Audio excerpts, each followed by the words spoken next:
बिस्मिल्लाहिर्रहमानिर्रहीम। Welcome to doctor खुशबक नाम channel. इस वीडियो में हम सीखने लगे हैं ब्रीकी टैबलेट के अबाउट। इसका केमिकल फार्मूला आपके सामने लिखा हुआ है मीज़ोप्रोस्टोल।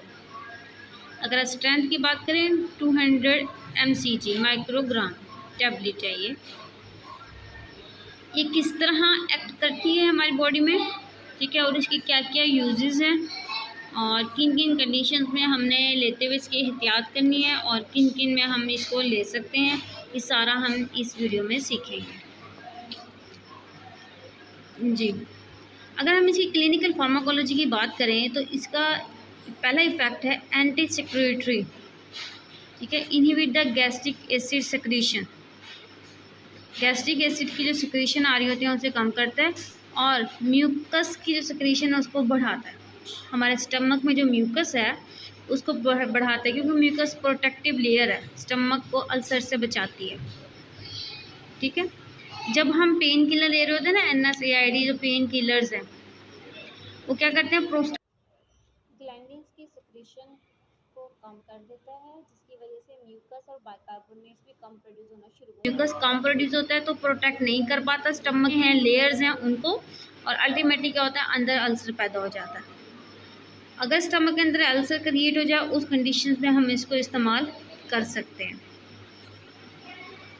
ये एक्ट किस तरह करता है, इसका मैकेनिज्म ऑफ एक्शन देखें। अगर देखें हम, ये हार्मोन्स है, एक के ग्रुप से बिलोंग करता है जिसको हम प्रोस्टाग्लैंडिन कहते हैं। और प्रोस्टाग्लैंडिन क्या करता है, यूट्राइन कंट्रैक्शन, यूट्रस की कंट्रैक्शन काज करवाता है, और जो सर्विक्स होता है, यूट्रस की जो ओपनिंग होता है उसकी राइपनिंग करवाता है ये। अगर हमें ज़रूरत है, कोई फीमेल प्रेग्नेंट है और उसको पेन्स नहीं लग रहे, ठीक है, तो उस सूरत में हम इसको इस्तेमाल करते हैं। और काफ़ी एहतियात से वो हमने देखना होता है कि बेबी लाइव है या उसको IUD हुआ हुआ है, दैट्स तो नहीं हुई बेबी के अंदर, उसके अकॉर्डिंग हम ये मेडिसिन इस्तेमाल करते हैं। कितनी डोज देनी है वो हम देख कर देते हैं, ठीक है। कहने का मतलब है अगर यूट्रस की कंट्रैक्शन करवानी है तो उसके लिए हम इसको यूज़ करते हैं। कहते हैं प्रोस्टाग्लैंडिन हाईली इफेक्टिव है, और ये इस पर भी डिपेंड करती है कि इसको रिसीव करने वाले रिसेप्टर्स कितने हैं। जैसे जैसे प्रेगनेंसी के वीक्स बढ़ते जाते हैं, यानी कि मंथ बढ़ते जाते हैं, उस तरह प्रोस्टाग्लैंडिन के रिसेप्टर्स बढ़ते रहते हैं। अगर हमने ब्रीकी की टैबलेट देनी है, मीज़ोप्रोस्टोल देना है, तो उसकी डोज कम हो जाती है, क्योंकि रिसीव करने वाले बहुत ज़्यादा हो जाते हैं, ठीक है। अर्ली प्रेगनेंसी को अगर हमने टर्मिनेट करना है या उसमें पेन्स लगवाने हैं फीमेल की बॉडी में तो उसकी डोज अलग है, ठीक है। और अगर लेट प्रेगनेंसी है, ठीक है, उसके लिए डोज अलग है। वो मैंने आपको बता दी किस वजह से है, क्योंकि इसके अंदर यूट्रस के अंदर प्रोस्टाग्लैंडिन के रिसेप्टर्स जो हैं वो बढ़ते रहते हैं with the progress of pregnancy. Okay, कितनी देर तक इसकी मैक्सिमम डोज अब्जॉर्ब हो जाती है, 12 मिनट लगते हैं, ठीक है। और हाफ लाइफ इसकी है 20 से 40 मिनट है। जब हम अब इसके इंडिकेशंस पर यूज़ पे आते हैं, एंटी अल्सरेंट इंडिकेशंस। अगर स्टमक में ये ड्यूडेनियम में अल्सर हुआ वो, उसके लिए हम इसको इस्तेमाल करते हैं। और अगर इसकी हम डोज की बात करें, इसकी जो एक टैबलेट होती है दिन में हम 3 मरतबा लेते हैं, ठीक है। और अगर हमें गायनोकोलॉजिकल इंडिकेशन में यूज़ करना है, prevention and treatment of postpartum haemorrhage, postpartum haemorrhage की डिटेल्स की वीडियो बनी हुई हमारे चैनल पे, आप उसको विजिट कर सकते हैं। अगर हम शॉर्टली इधर ब्रीफ करें, इसको इंट्रोड्यूस करवाऊँ आपको कि पोस्ट कहते हैं बाद को पार्टम डिलीवरी, डिलीवरी के बाद हेमरेज कहते हैं ब्लड का लॉस। अगर डिलीवरी के बाद या C-सेक्शन के बाद ब्लड का लॉस हुआ है उसको बोलते हैं पोस्टपार्टम हेमरेज।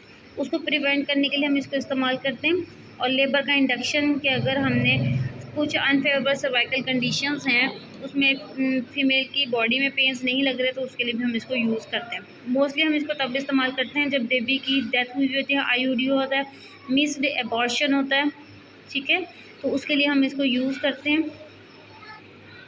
एडवर्स रिएक्शंस इसके आपके पास लिखे हुए हैं कि GIG सिम्टम्स काज कर देगा, डायरिया काज कर देगा, ठीक है। गायनोकोलॉजिकल क्या है कि स्पॉटिंग में ब्लड आना शुरू हो सकता है, क्रैम्प्स पेट के अंदर, ठीक है, क्रैम्प्स हो सकते हैं, हाइपर मिनोरिया, ब्लड का बहुत ज़्यादा लॉस हो सकता है, और डिसमिनोरिया, आपको पेन भी हो सकता है। तो ये सारे गायनोकोलॉजिकल इसके इश्यूज़ हो सकते हैं, ओके। और वार्निंग प्रिकॉशंस कुछ हैं कि आप प्रेगनेंसी में इसको इस्तेमाल नहीं कर सकते, ठीक है। प्रेगनेंसी में आप इस्तेमाल करेंगे तो प्रेगनेंसी ख़त्म होने के चांसेस हैं। चांसेस क्या है, 100% ऐसा होता है। और कहने का मतलब है कि ये मोस्टली टैबलेट्स एबॉर्शन के लिए इस्तेमाल की जाती हैं, ठीक है। और इसको हम एंटी अल्सर के लिए भी इस्तेमाल करते हैं।